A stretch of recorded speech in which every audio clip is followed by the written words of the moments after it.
What we came up on were two children in the water, and one was face down, the other was on her back, flailing, gasping for air.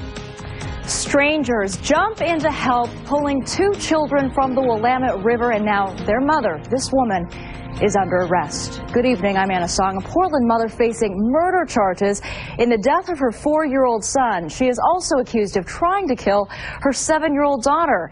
They were found floating in the Willamette River early this morning. K2's Megan Cockstein joining us live in Southeast Portland tonight. And Megan, the story is just incredibly disturbing. It really is, Anna, and for everyone who was involved in today's rescue efforts, we have learned late tonight from police that the children went from the Selwood Bridge into the Willamette River, though they are not saying how just yet. They are telling us that their mother was taken into custody just mere moments before they say she tried to commit suicide.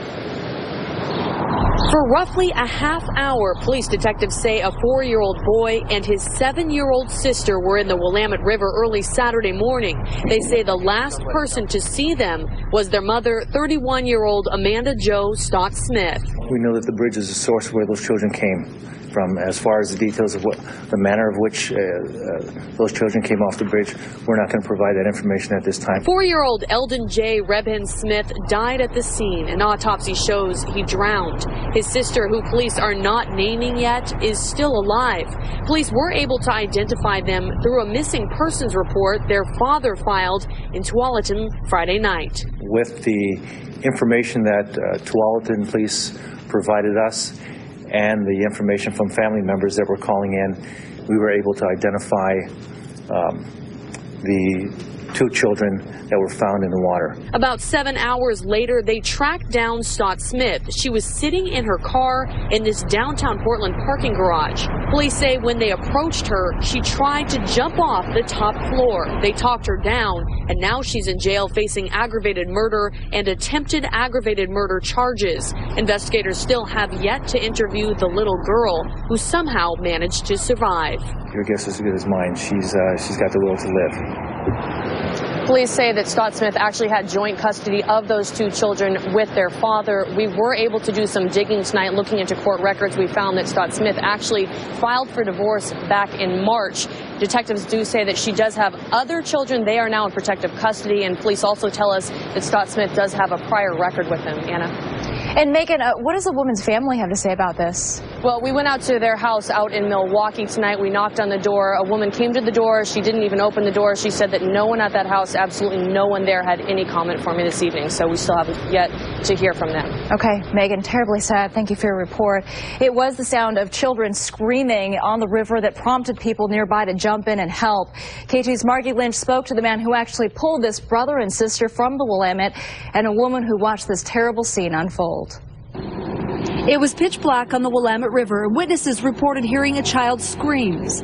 But Dave Haig says the sound he heard from his Macadam Bay houseboat was much more desperate. It wasn't a screaming, it was more of a moan. It was like somebody that was exhausted and just, between gulps of water. Rescuers back on the scene in the daylight at Staff Jennings Marina, trying to get a better look.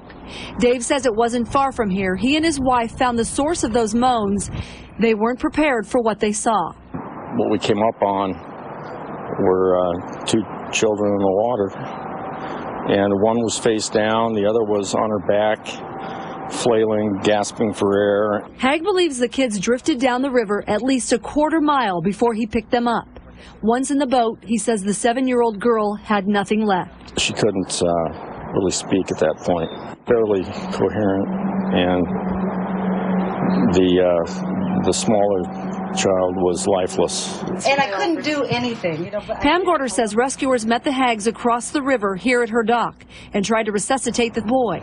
Little boy definitely had a smack on the side of his head. She was in her houseboat and still can't shake the image from her mind. All I felt was the mother part. Like, why isn't someone crying over this baby? Why aren't they taking care of her? Why aren't they covering him? The 7-year-old survived, but the little boy did not.